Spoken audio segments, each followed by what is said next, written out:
Soft technology का हो गया। ये बात जरूरी है बतानी, क्योंकि ताकतवर देश वो है इस समय जो टेक्नोलॉजी में आगे है, और उसमें भी विशेष तौर से डिजिटल या सॉफ्ट टेक्नोलॉजी के साथ जो जुड़ा हुआ है। यहां मैं विशेष तौर से 3-4 देशों का नाम लेना चाहूंगा। यूएसए, कोई माने ना माने, लेकिन चाहे स्पेस टेक्नोलॉजी हो, चाहे डिजिटल टेक्नोलॉजी हो, चाहे सॉफ्ट टेक्नोलॉजी हो, दुनिया पर राज कर रहा है। रशिया का जिक्र आता है, क्यों पिछड़ गया रशिया, बीच में आएगा जिक्र। चाइना ने कैसे धमाका कर दिया। हिंदुस्तान बहुत अच्छा चल रहा था, लेकिन कौन सा ऐसा पहलू है जहां हम दबे हुए हैं, ये सारी बात अब करेंगे। इससे पहले आप लोगों को एक बात बता देता हूं। हिंदुस्तान में माइनिंग इंडस्ट्री यानी खनन उद्योग 2% देता है, एग्रीकल्चर 10 to 12% देता है, मैन्युफैक्चरिंग लगभग 18 to 20% देता है। बाकी बच गया 60%, वो कहां से आता है? सर्विस सेक्टर से, और उसमें भी लगभग 10 to 12% अकेला आईटी और सॉफ्ट इंजीनियरिंग के साथ जुड़ा हुआ है। जहां 60% पॉपुलेशन एग्रीकल्चर 10% मुश्किल से दे पाता है, वहां 1% से भी कम लोग इतना बड़ा पैसा, एग्रीकल्चर के टक्कर का पैसा, अकेले आईटी और सॉफ्ट इंडस्ट्री के साथ जुड़े हुए लोग, और कम्युनिकेशन जोड़ दे तो और भी आगे बढ़ जाएगा। यानी पैसा कहां है, उस तरफ जाना होगा। अब बात मैं आपसे कहना चाहूंगा, अमेरिका, इस काम में कम से कम अमेरिका का नाम लिए बगैर काम चलता ही नहीं। कुछ एक ऐसी चीजें जो अगर उनका नाम लेता हूं आप समझ गए होंगे, जैसे Google, YouTube, Facebook, Microsoft, Intel, Amazon, Nvidia, OpenAI, global positioning system GPS, GIS, AutoCAD, VN, in short, कितने सारे ऐसे टूल्स हैं, कितने सारे ऐसे टूल्स हैं जहां जिनका उपयोग किए बगैर काम चल सकता है क्या? और क्या हम ऐसे टूल्स बनाने में, ऐसी रिसर्च के बनाने में, ऐसे इनोवेशन करने में क्या अमेरिका को टक्कर दे सकते हैं? अमेरिका आगे निकल कैसे गया? आपको पता होगा 2000 के आसपास, वैसे तो 1990 से 2000 के बीच में ही बहुत कुछ काम हो गया था। एक सिलिकॉन वैली डेवलप हुई, सिलिकॉन वैली अमेरिका की, और बहुत बड़ा पैसा डीप रिसर्च के ऊपर लगा, और वहीं से पैदा हुआ ये जितने भी इंजन हैं आपके, जो मैंने अभी गिनाए, गूगल से लेकर जीपीएस तक, सारे के सारे ये वहां पर। और उन्होंने एक आगे दुनिया को नया रास्ता दिखाया। जीपीएस तो बहुत समय तक अमेरिका ने बिल्कुल छुपा के रखा, हिडन रखा, और यही कारण है क्योंकि ये डिफेंस के साथ जुड़ा हुआ था, और बाद में आया। सबसे पहला इंपॉर्टेंट हो गया कि अमेरिका ने अर्ली स्टार्ट का बेनिफिट हमेशा ही मिलता है, जो पहले मारेगा वो जीतेगा। दूसरी बात, मासिव इन्वेस्टमेंट, बहुत पैसा लगाता है, बहुत पैसा पैसा वो लगा सकता है जिसके पास पैसा है। और आज भी आज भी अमेरिका लगभग अपनी जीडीपी का 3.5% इस काम के लिए लगाता है रिसर्च पे, जबकि इंडिया सिर्फ 0.6% रिसर्च पे लगा रहा है, आधा। जबकि अमेरिका की इकोनॉमी हमसे 30 टाइम्स बढ़ी है कम से कम, चाइना की 6 टाइम्स बढ़ी है। चाइना भी लगभग 3 to 4% रिसर्च पे लगा रहा है, इसीलिए चाइना धमाका कर रहा है। याद होगा आपको फोर्ड को, फॉरवर्ड, इस तरह की यूनिवर्सिटीज वहां पर है जहां रिसर्च होती है और वास्तव में रिसर्च होती है। यहां हमारे हिंदुस्तान में तो एक नया पैटर्न चला है, कथित तौर पर कह लो, लेकिन साफ भी सबको दिखा, एक कट कॉपी पेस्ट का 10वीं करना मुश्किल हो रहा है, पीएचडी करना आसान हो रहा है, रिसर्च पेपर भी लिखा जाते हैं, वेब सेमिनार भी हो जाए। पता नहीं ये चीजें देश को कितना खोखला करती जाएंगी। एक और बड़ी बात है, अमेरिका का क्योंकि इन्फ्लुएंस है और खासतौर से मिलिट्री इन्फ्लुएंस है और इकोनॉमिक पावर है।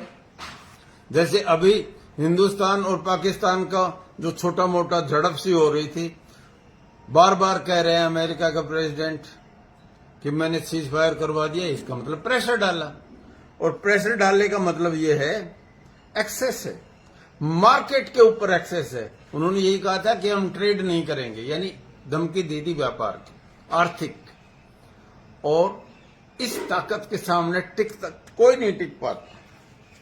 डोमिनेंस है टेक्नोलॉजी में भी, पैसे में भी, और बहुत बड़े प्लेटफॉर्म में, और बाहर भी बहुत इन्वेस्टमेंट करेंगे।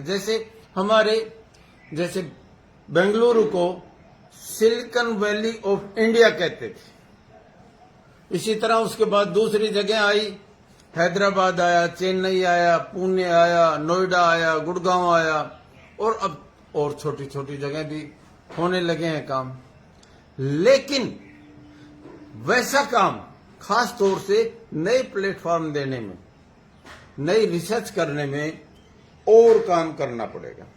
जरा सोचो, एंड्रॉयड है, आईओएस है, विंडोज है जितनी भी, AWS है, गूगल सर्च है, यूट्यूब है, चैट जीपीटी है, कितने ही नाम लेते जाओ, आपकी उंगलियां थक जाएंगी। लेकिन अमेरिका के पावरफुल इंजन्स हैं, उनका वर्चस्व की बात खत्म नहीं होगी। फिर वही बात आ जाती है, हम सर्विस प्रोवाइडर तो हैं, सेवा देते हैं, और सेवा क्यों देते हैं? जो काम अमेरिका में 60 पैसे में होता है वो हिंदुस्तान में 6 पैसे में हो जाता है। तो इंटरनेट से काम यहां आ जाता है, और बहुत सारी जैसी कंपनियां आ गई हैं,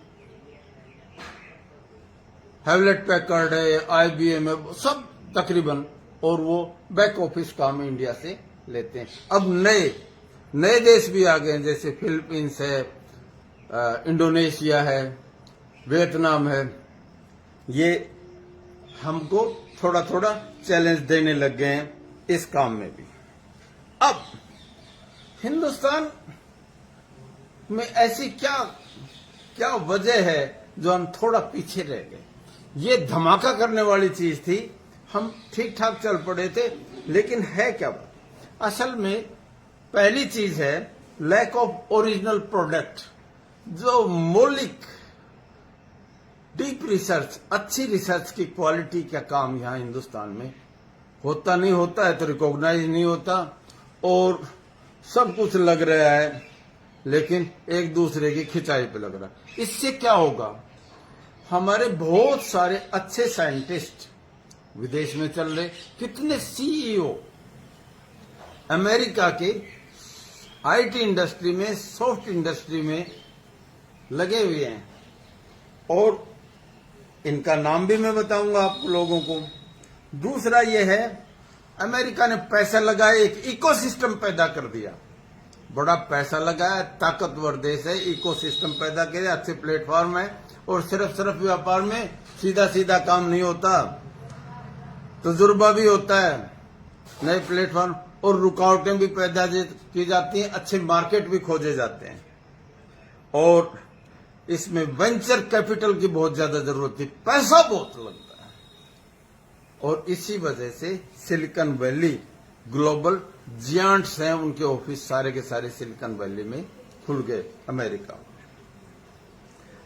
हमारे यहां एक और भी बात है, देश बड़ा है, बहुत अच्छी बात है। कितनी भाषाएं पता नहीं, 50 हैं 60 हैं, सब भाषाओं के लिए बनाओ। कल्चर भी अलग है, यानी बहुत डाइवर्सिफाइड है।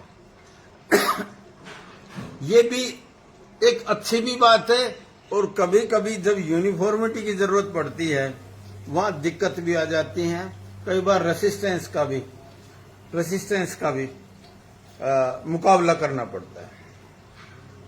एक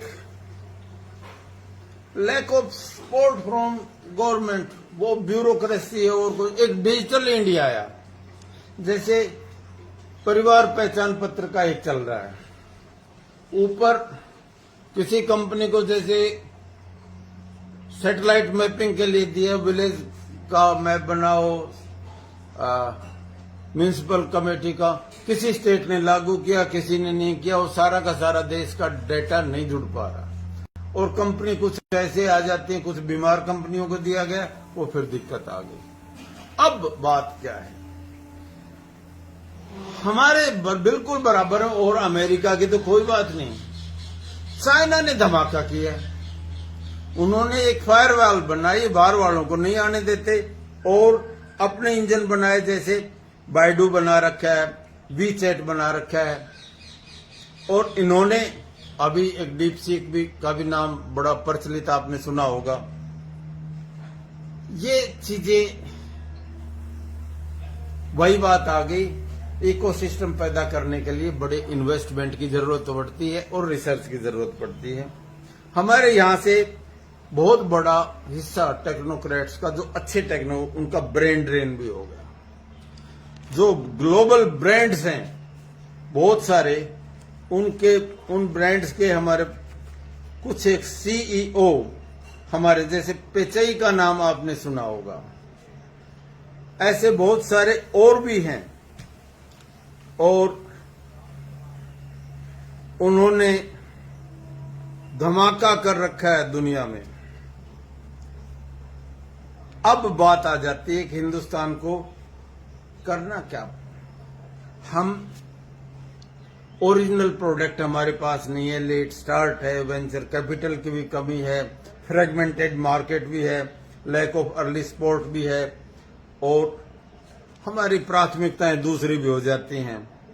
लेकिन फिर भी हमने कुछ एक काम किया, जैसे आधार का हमारा अच्छा काम है, फ्लिपकार्ट है, जैसे पेटीएम का, ये काम अच्छे हो रहे हैं। लेकिन बहुत कुछ करना जरूरी है।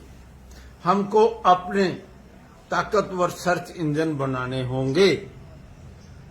एक माइक्रोचिप की बड़ी दिक्कत है, चाइना ने बड़ा कब्जा किया माइक्रोचिप के, वो भी बहुत रिसर्च में काम आने वाली चीज है। यानी आर्ट इज लॉन्ग, बहुत काम करना है, एंड टाइम इज फ्लीटिंग, उस वक्त दौड़ता जा रहा है। जब हम कुछ कर लेते हैं दूसरे और आगे कर लेते हैं।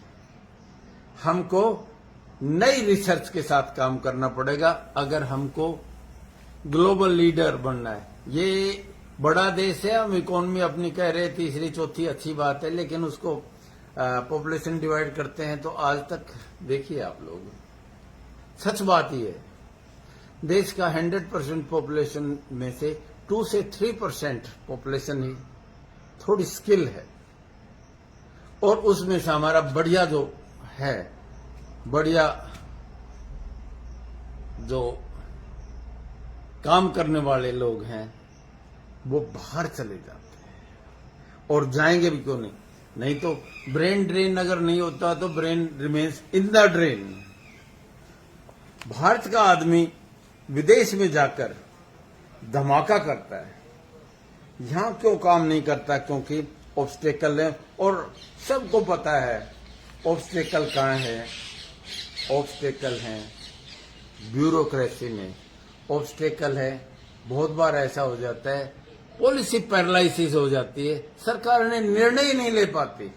और हमारे ब्यूरोक्रेट और पॉलिटिशियन, जनरली टेक्नोक्रेट नहीं है। वो भी एक दिक्कत है। जहां जहां टेक्नोक्रेट गवर्नमेंट डिसीजन मेकिंग में आए हैं वहां वहां धमाका हुआ है। जैसे चंद्रबाबू नायडू ने ज्वाइंट आंध्र प्रदेश में हैदराबाद को एक मैप के ऊपर ले आए थे। टेक्नोक्रेट अगर होता है तो चीजें आसान हो जाती हैं। हमने बहुत कुछ किया है, इसमें कोई दो राय नहीं। हम बहुत कुछ कर भी रहे हैं, लेकिन बहुत कुछ करना बाकी है। लगा रहे दिल किनारे से, लगा रहे दिल किनारे से, कभी तो लहर आएगी। लगा रहे दिल किनारे से, कभी तो